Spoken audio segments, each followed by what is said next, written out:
Hi, I'm Pete Bachelor. With me today is a good friend of mine, Claire Johnson. We've known each other for many, many years. And I'm down on Lower Methacombie Key. Claire lives at White Marlin Beach. And I live up on Plantation Key. Part of the issues that we're going to talk about this morning is the fill. Now, because I live on Plantation Key, I rarely get to the fill.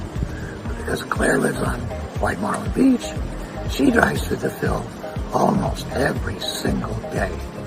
So she's very, very familiar with it. So today we're going to talk a little bit about the fill and what we'd like to see for changes.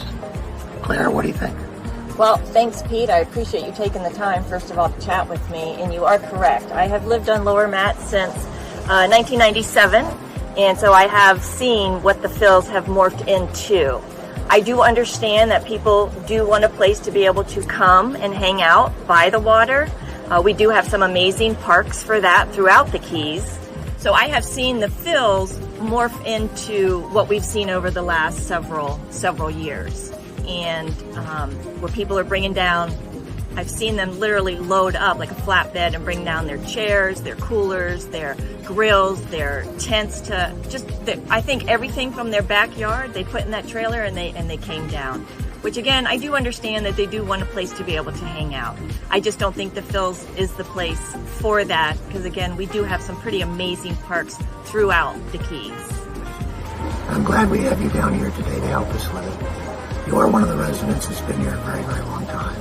I need to know, we need to know, the council needs to know, the public needs to know, what changes and improvements would you like to see in the fills yourself? I really appreciate you asking me that question. What I have seen, one thing I will note that I have seen when the fills started getting busier and busier and busier is the traffic backup. Now, since I think it was a couple years ago when council really listened to the people to take care of that issue and they started limiting a lot of the parking spaces, what I saw was not the same traffic backup that we had when all of those visitors were utilizing that area as essentially a park. So my wish list would be pretty simple. It is designated the scenic highway. And I think it would be great to give everyone an opportunity to have 30 minutes or an hour to enjoy that view that are passing through. I personally don't think it's very fair when the first ones get there and they're still camping out there all day. Again, you know, they pass a number of parks by the time they get to T-Table that they could thoroughly enjoy.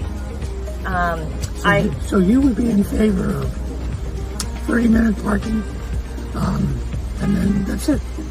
Pretty much, yes, that would be it. Right, so I think it would keep the traffic flow moving, because I've seen it change over the last year or so when it started being limited, you know, how long they could park there or how many could park there. And I think everyone should have an opportunity to enjoy that view. I really do believe that. People trying to cross the road too, and it really frightens me when they are trying to cross the road, because we know how dangerous that can be. And I know that this probably wouldn't get changed, and I'm sure some might not agree with me on this, but I would love to see the speed limit back to 55. Because with the limited number of parking spaces and it not becoming an issue, then there's no reason why we couldn't get that speed limit back up to keep people continually flowing south. Claire, I want to thank you for joining us today. Your thoughts and ideas on the fills and what would you like to see for improvements is very, very informational. And of course, we need to get more information. But once again, I want to thank you for joining us. Your final thoughts? Yeah, well, Pete, I think I've said enough, but I would like to thank you for your time and listening to what I have to say. I really do appreciate it. I look forward to the fills turning back to more of a pass-through.